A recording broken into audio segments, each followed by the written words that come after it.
वक्रतुण्ड महाकाय सूर्यकोटि समप्रभ निर्विघ्नं कुरु मे देव सर्वकार्येषु सर्वदा। जब रात होती है तो हम एक दिया जला लेते हैं और उस रोशनी में खुद को महफूज समझते हैं, मगर उस रोशनी के परे जो अंधेरा है वो अपने अंदर बहुत सारी कहानियां समेटे हुए है और इन्हीं कहानियों को आपको लेकर आता है रात के अंधेरे में।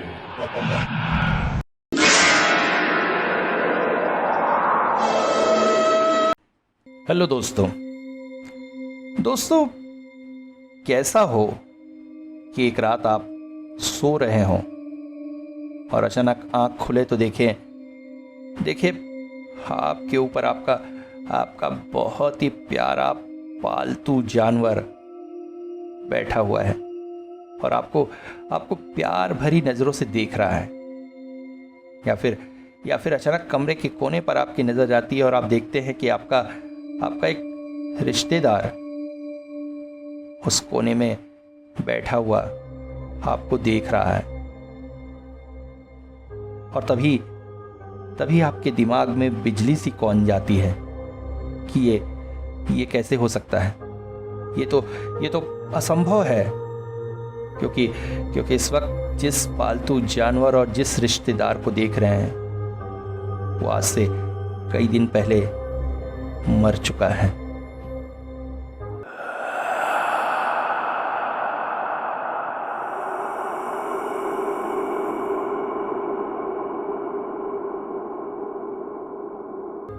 पहाड़ की गोद में बसा मदर मैरी असाइलम जन सामान्य से थोड़ी दूरी पर ही था। पहाड़ पर ऊपर चढ़ने के बाद मुख्य रास्ते पर स्टील फैक्ट्री का खंडहर मिलता था। उस खंडहर के पास से एक कच्चा रास्ता निकल आता था असाइलम की तरफ। असाइलम बेहद पुराना था। दीवार पर जगह जगह सीलन और पपड़ियां निकल रही थी। बहुत समय से रंगाई पुताई नहीं हुआ था। यहीं पर मैं डॉक्टर के रूप में पोस्टेड हुआ। बहुत समय से मेरी इच्छा थी जन सामान्य की सेवा करने की और इसीलिए मैंने इस पेशे को चुना। डॉक्टरी का यह पेशा साइकाइट्रिस्ट के रूप में जन सामान्य की सेवा करना, यही तो मेरे जीवन का लक्ष्य था। चाहता तो शहर में एक बड़ी सी डिस्पेंसरी खोलकर बैठ सकता था, मगर यहां पर आए हुए लोगों को ठीक से ट्रीट करना, उनके साथ अच्छा व्यवहार बनाकर उन्हें ठीक करने की कोशिश करना, ये मुझे बेहद पसंद आया। हालांकि यहाँ आने के बाद से मुझे कुछ अजीब सा महसूस हो रहा है। यहाँ के लोग बड़े ही अजीब हैं। स्टाफ भी बड़ा अजीब है। कोई भी सीधे मुंह ठीक से बात नहीं करता है। मैं जब असाइलम में आया तो यहाँ चारों ओर की हालत देखकर मुझे बहुत अजीब लगा। चारों ओर बहुत सारे सूखे पेड़ पौधे। मैंने यहाँ के स्टाफ से कहा था ये सब काट डालें, मगर आज 4 दिन हुए मुझे यहाँ आए, आज भी वो पेड़ पौधे अपनी जगह पर ही हैं। लगता है सीनियर अथॉरिटी की बात मानना इन लोगों की कुंडली में नहीं लिखा है। खैर, कुछ दिन बीतने पर इनके साथ कड़ाई से व्यवहार करना पड़ेगा। मैं हर समय मरीजों के बीच ही रहना चाहता था और अच्छा ही हुआ जब मुझे यहीं पर एक कमरा रहने के लिए दे दिया गया। यहां से दूर अलग से क्वार्टर मुझे पसंद नहीं। यहां पर स्टाफ के रूप में करीब 7-8 वार्ड बॉय, 4-5 नर्सें, एक मैट्रन, सुपर और डॉक्टर घोषाल है। डॉक्टर घोषाल यहाँ के सीनियर मोस्ट डॉक्टर हैं। और है गणपत। पूरे स्टाफ में वही एक ऐसा व्यक्ति है जो मुझे पसंद आया। गणपत पढ़ा लिखा है। पिता की मृत्यु के बाद माँ के साथ शहर आ गया था। माँ ने काफ़ी मेहनत करके उसे पढ़ाया। एक कमरे में के मकान में रहकर अपना बचपन बिताने वाला गणपत ऐसा नौकरी पाकर काफ़ी खुशी था। वो कई बार मेरे पास आ जाता था। घंटों मैं उससे बातें करता, मन थोड़ा हल्का हो जाता था। उस दिन मैं अपने कमरे में रेस्ट ले रहा था। अचानक गणपत आया। सर वो एक नया पेशेंट आया है। क्या? अच्छा। यहाँ के स्टाफ का जैसा व्यवहार है उससे तो ये मरीज जल्दी ठीक होने से रहे। मानसिक रोगी की अपनी एक दुनिया होती है। किसी कारण से, किसी घटना से अचानक दिमाग पर शॉक लग जाने से दिमाग अपनी ही एक दुनिया रच लेता है और वो उसे ही सही मान बैठता है। ऐसे में उसे थोड़ा सा प्यार, थोड़ा सा प्रोत्साहन और थोड़ा सा उसके साथ समय बिताना, इसे उसके विश्वास को जीता जा सकता है। उसके विश्वास को फिर से पहले की तरह स्थिर किया जा सकता है। दवा के साथ साथ ये टेक्निक बहुत काम आती है, मगर यहाँ के स्टाफ को शायद ये टेक्निक पसंद नहीं है। मरीजों के साथ उनका व्यवहार बहुत ही रूखा है। इसलिए जब ये नए पेशेंट आया तो मैंने सोचा क्यों ना मैं ही पहल करूं। पेशेंट के साथ थोड़ा देर बैठ के बात करके थोड़ी सी तारमेता लाके, और यही सोचकर मैं पहुंच गया उस कमरे में जहां पर उस पेशेंट को रखा गया था। उसके रिकॉर्ड देखने से पता चला उसका नाम बलराम है। एक समय अपने शहर के कुछ नामी कुंडों के साथ था, फिर अचानक मानसिक आघात लगने से मरीज हो गया। कमरे के पास पहुंचते ही एक बहुत ही अजीब सी गंध मेरे नाक में आई, जैसे लाश सड़ने से होती है ना,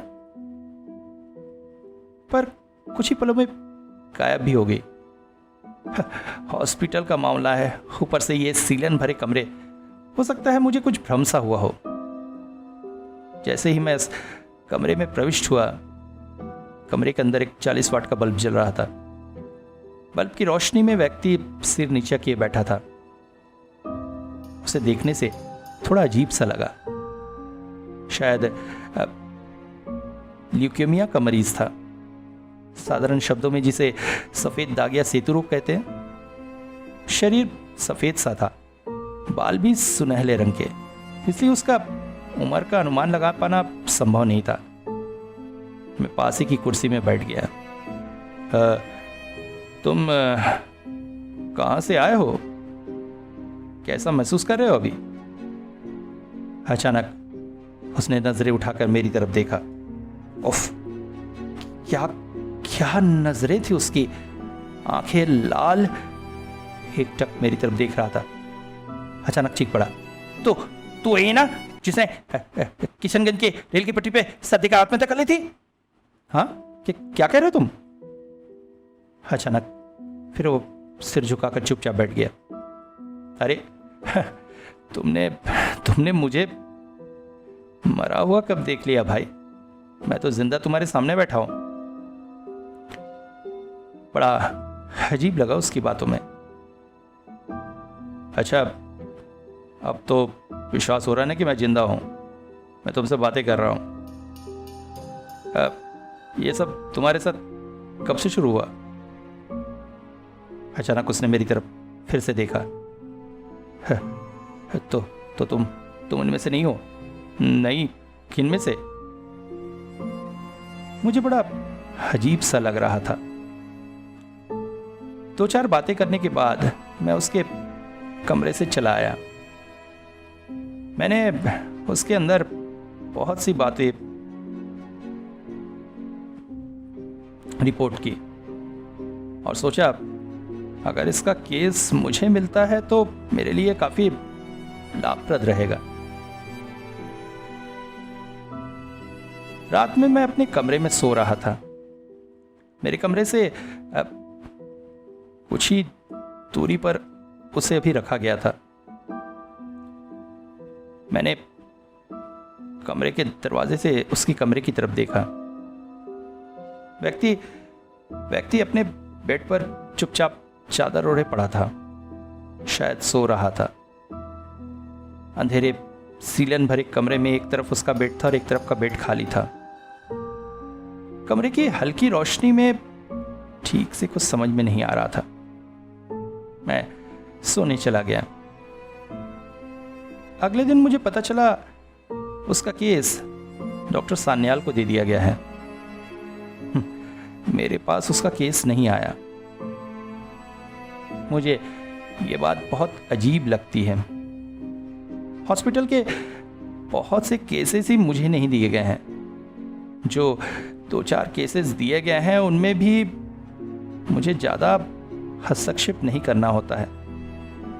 डॉक्टर सान्याल भी उसमें हाथ बटाते हैं, मगर क्यों?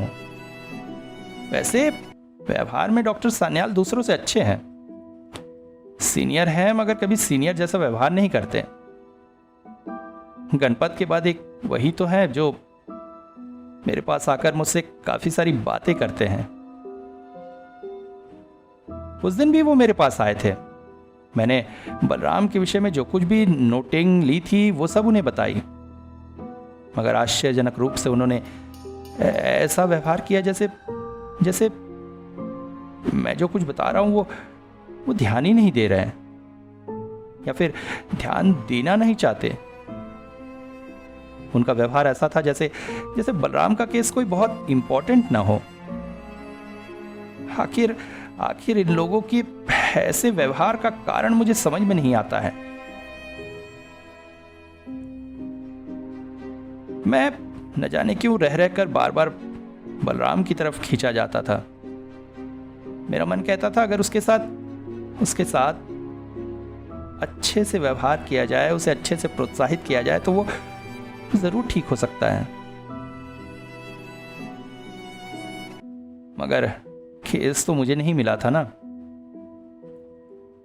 उस दिन शाम को मैं खाली था। बलराम को ऊपर वाली मंजिल में कॉरिडोर का आखिरी कमरा मिला था। मैं टहलते हुए उधर पहुंच गया। ग्रिल से अंदर झांक कर देखा तो बलराम कुर्सी पर बैठा था। मैंने आवाज लगाई, कैसे हो? अचानक कुछ ऐसे कांप सा उठा। फिर मेरी तरफ डरी हुई नजरों से देखने लगा। अचानक मेरे पास से एक वार्ड बॉय गुजरा। वो चीखा, ए दादा दादा, सुनो सुनो, उधर देखो तो कोई आदमी खड़ा है क्या? हाँ, डॉक्टर साहब खड़े तो हैं, है ना? हाँ, तब ठीक है। मैंने वार्ड बॉय को जाने का इशारा किया। वो चला गया। फिर मैं धीरे से बलराम के कमरे में गया और उसके पास के एक चेयर में बैठ गया।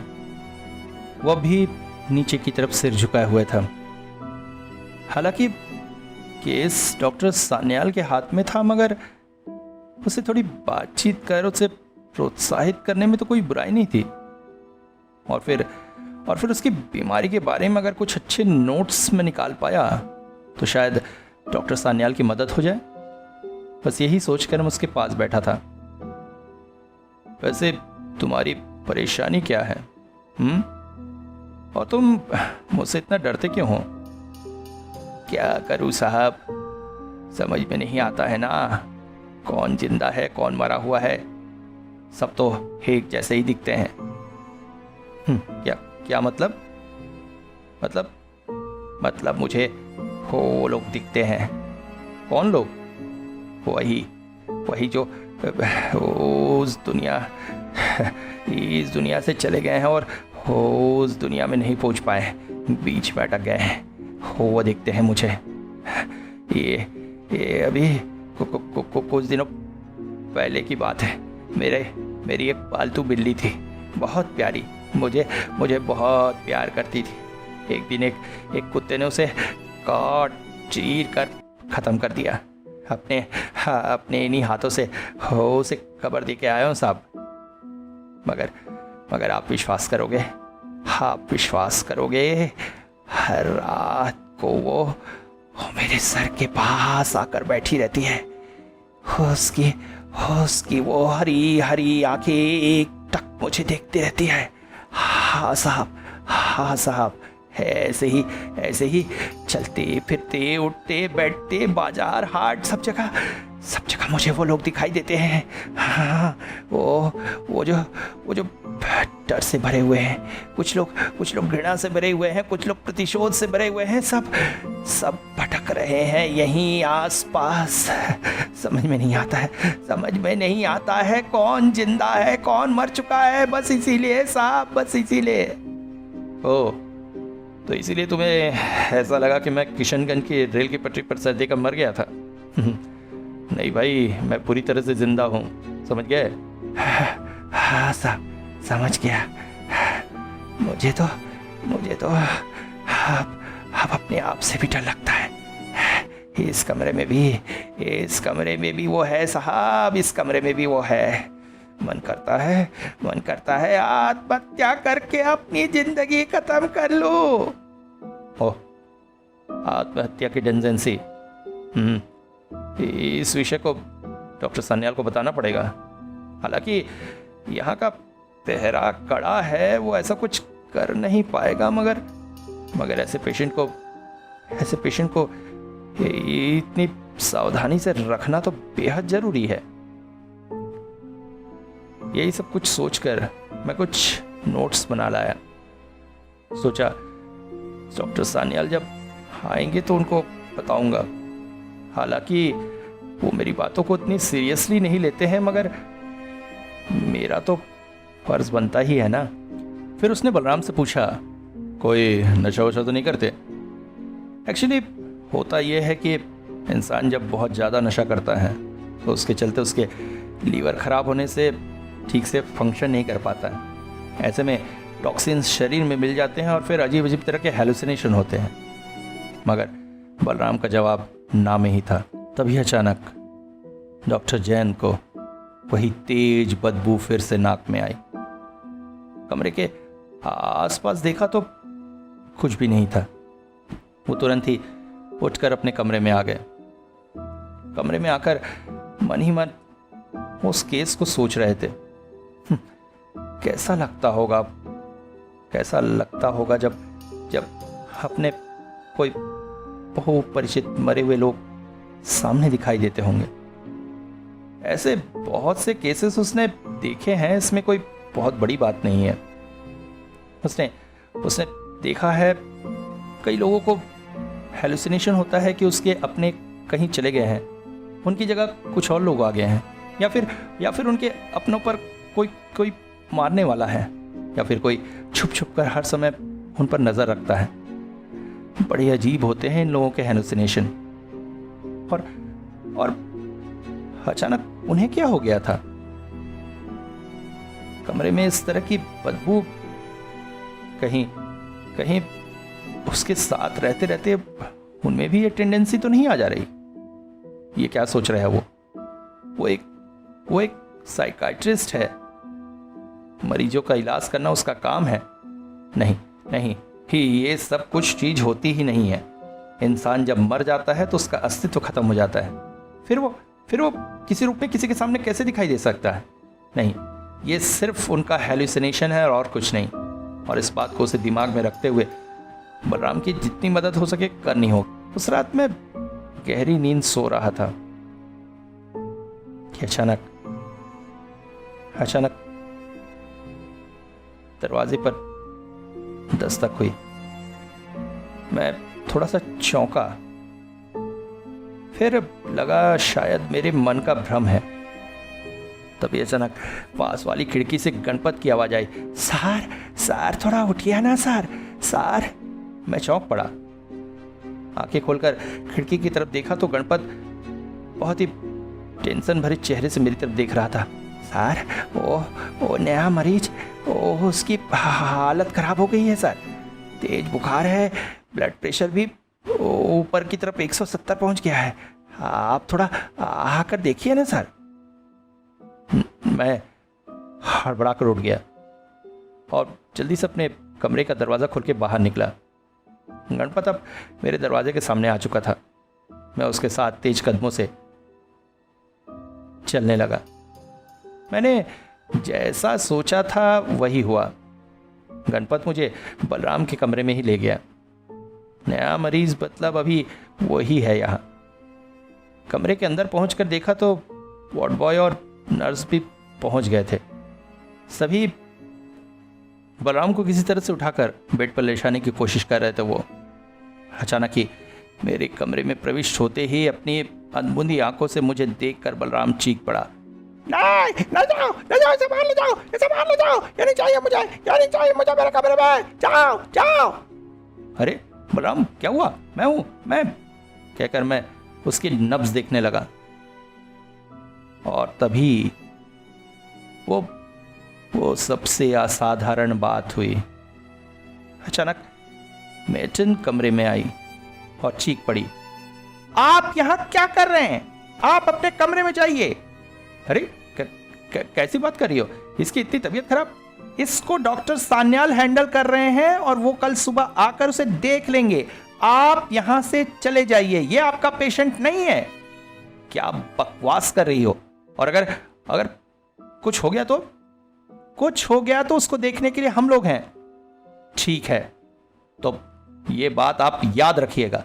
अगर आज रात इस पेशेंट को कुछ होता है तो आप लोग ये नहीं कहेंगे कि मेरे इस हॉस्पिटल में होने के बाद भी मैंने उसे नहीं देखा। ओके? हाँ ठीक है, जाइए यहां से। मैं गुस्से से तिल मिलाता हुआ वहां से निकल आया। एक मेट्रन की इतनी हिम्मत कि एक सीनियर डॉक्टर को इस तरह से व्यवहार करेगी? ये लोग क्या है? क्या शुरू किया इन लोगों ने मेरे साथ? ऐसा व्यवहार? मैं चुप नहीं रहूंगा। कल सवेरे ही इन पर एक्शन लेवाने की कोशिश करूंगा। कमरे में आकर मैं अपने बेड पर लेट गया।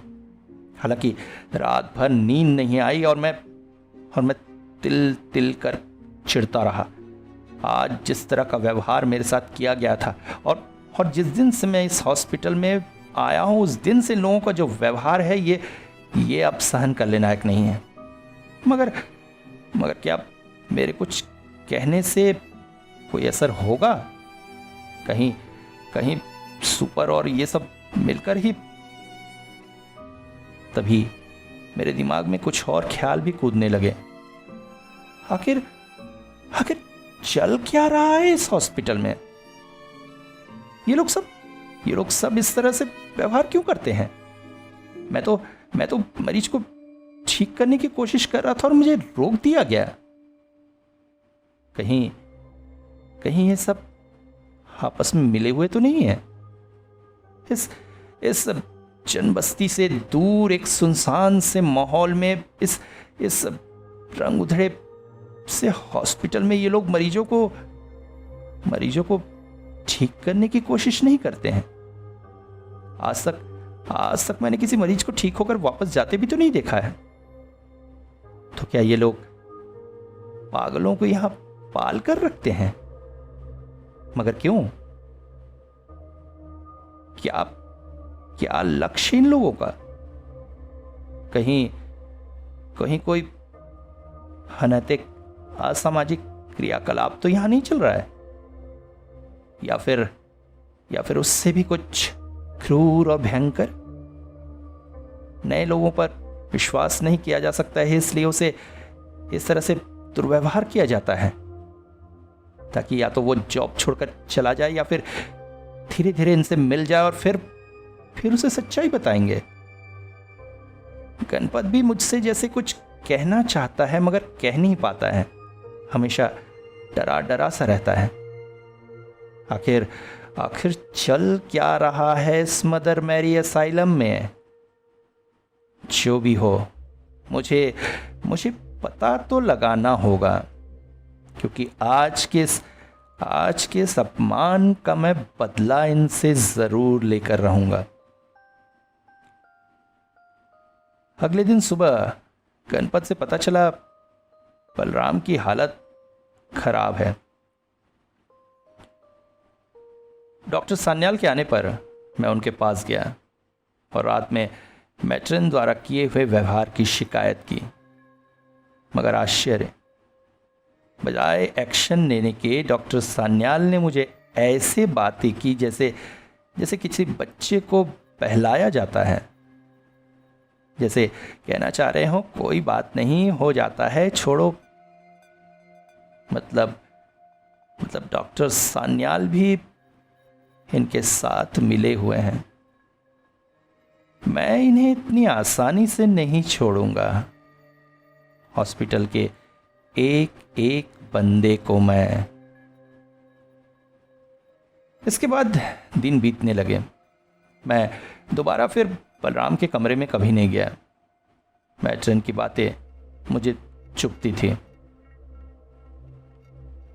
उस दिन हॉस्पिटल में स्टाफ काफी कम था, क्योंकि कोई त्योहार था, शायद गणेश चतुर्थी या ऐसी कुछ।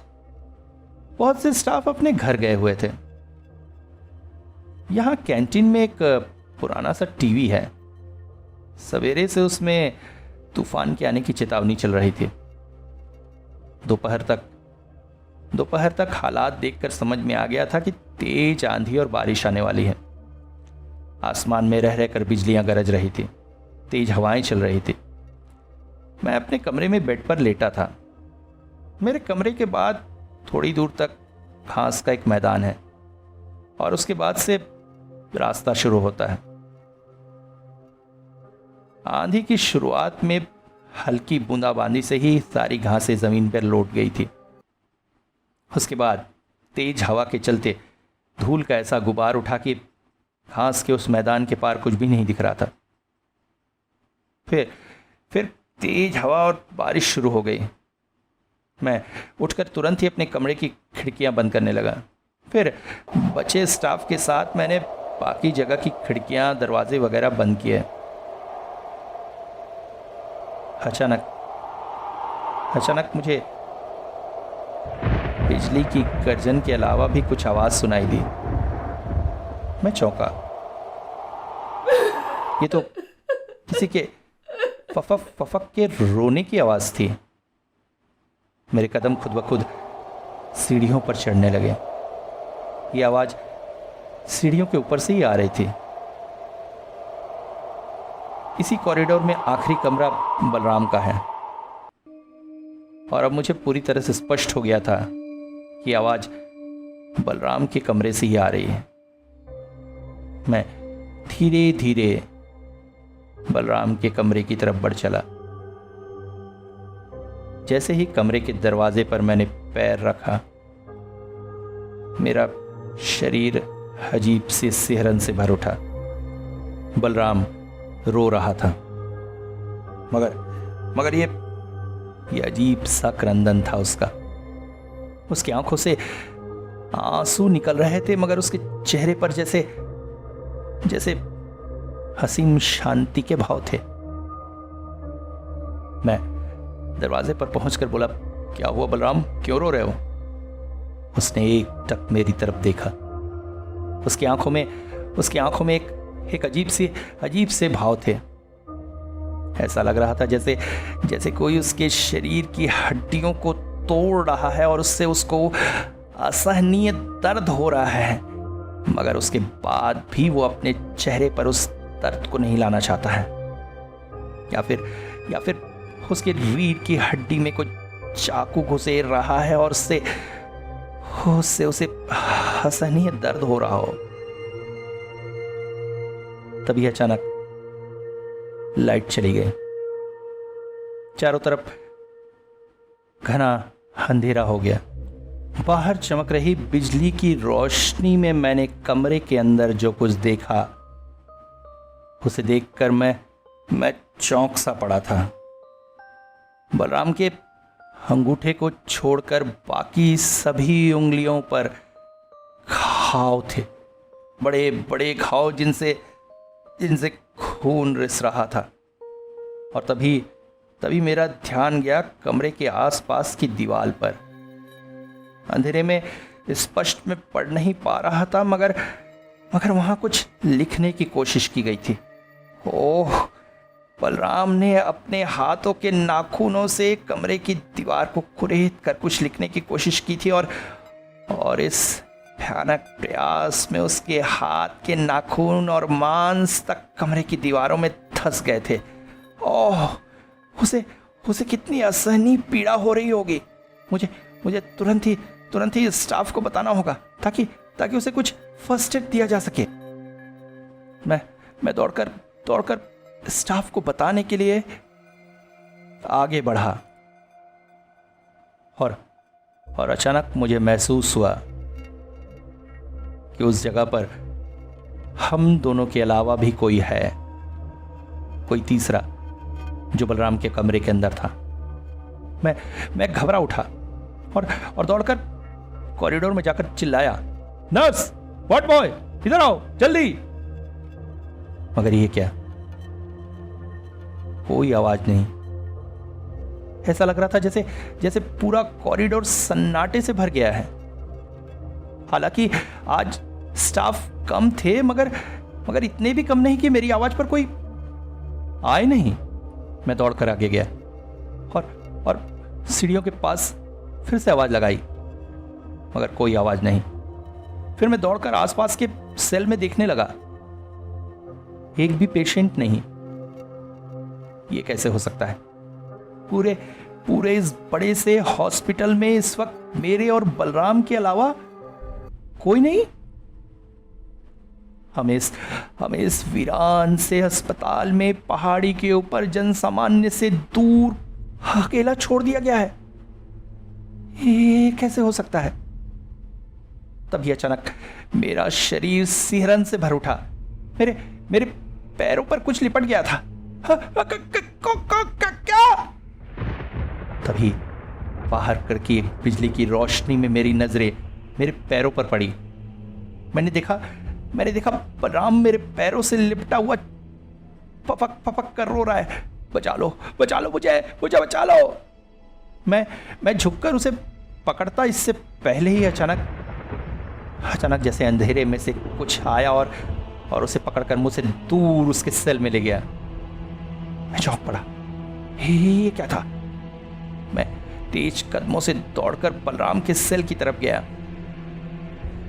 और आगे का दृश्य मेरे लिए अत्यंत भयंकर था। बलराम का शरीर हवा में लटका हुआ था, ठीक जैसे धनुष को मोड़ा जाता है, वैसे ही कोई या कुछ उसके शरीर को मोड़ रहा था। वो चीख रहा था।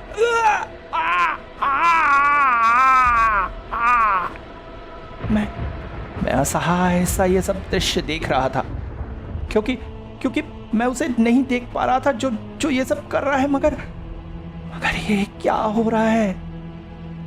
और तभी बलराम के शरीर की हड्डियां टूटने की आवाज मेरे कानों पर पड़ी और उसके साथ साथ उसकी चीख।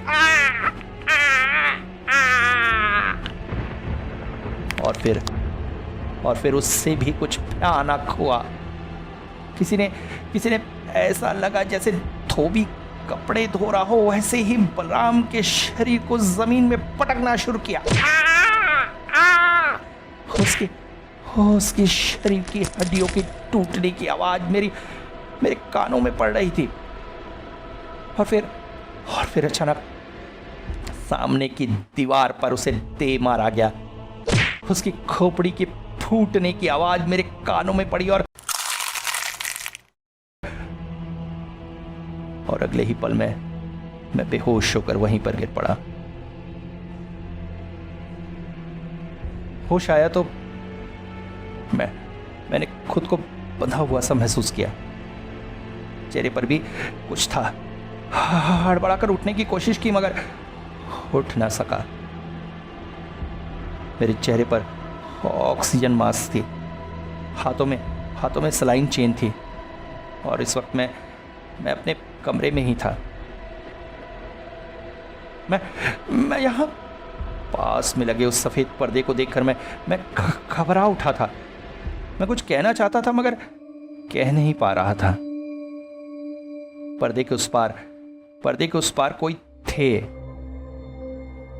आवाज जानी पहचानी से लगी। मैट्रन, हाँ मैट्रन। वो किसी से बातें कर रही थी। कौन? उसके बातों के शब्दों में कुछ जाने पहचाने शब्द थे। ऑटोप्सी, मर्डर, हाँ ये क्या? मैंने गौर से सुनना शुरू किया। मैटन शायद बाहर से आए किसी डॉक्टर से कह रही थी, सर आप विश्वास नहीं करेंगे, सब कुछ इतना अजीब हुआ और इतना भयानक हुआ कि हम सब ये असली में कल स्टाफ कम था और शायद उसी हाल में ये बलराम के कमरे की तरफ पहुंच गया और वहां पर जब हम लोगों ने चीखने की आवाज़ सुनी और लालटेन लेकर वहां पहुंचे तो सामने का दृश्य हमारे लिए अत्यंत भयंकर था। सामने बलराम की लाश पड़ी थी और जयंत वहीं पर बेहोश पड़े थे। वैसे ये बलराम था कौन? बलराम यहीं पास के किशनगंज का निवासी था। अब कोई अच्छे स्वभाव का व्यक्ति नहीं था। सुनने में आया है वहां के एक बड़े दल में काम करता था। कोई राधे मोहन का दल था। एक जमीन को लेकर कुछ विवाद हुआ था उनका किसी से। किसी ने सुपारी दी थी जमीन खाली कराने की और इसी मामले में जिसकी जमीन थी उसके भांजे से इनकी काफी लड़ाई हो गई थी और उसको इन्होंने कंक्रीट की दीवार पर पटक कर मार दिया था। कोइंसिडेंट देखिए, मरने वाला हमारे हॉस्पिटल में ही काम करता था। कोई गणपत नाम था उसका। और उसके बाद उसी केस में ये और राधे मोहन पकड़े गए, मगर राधे मोहन अपने रसूख से छूट गया।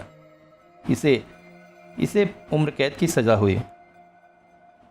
वहीं इसमें मानसिक बीमारी के लक्षण दिखे और फिर जेल से सीधा उसे यहां शिफ्ट कर दिया गया। सुनकर जयंत के कान जैसे सुन्न हो जा रहे थे। क्या गणपत जिंदा नहीं था? और हर बार जो बलराम उसे देखकर डर जाता था वो असल में गणपत को देखकर डरता था। मगर अगर गणपत जिंदा नहीं था तो वो बलराम को दिखता था। उसे कैसे दिखता था? ओह, ये कैसे हो सकता है? उसमें तो ऐसी कोई गुण नहीं कि वो मरे लोगों को देख सके। फिर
के सिम्टम होने की वजह से इन दोनों के बीच स्ट्रगल का बढ़ना स्वाभाविक था। और डर ये भी था कि कहीं ये स्ट्रगल वायलेंट स्ट्रगल में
हाँ यही सही है। और कल रात भी उसने जो देखा था वो सिर्फ उसके दिमाग का भ्रम था। ज़्यादा काम करने की वजह से शायद उसे हेलुसिनेशन हो गया था। बलराम जिंदा है और सब कुछ ठीक है।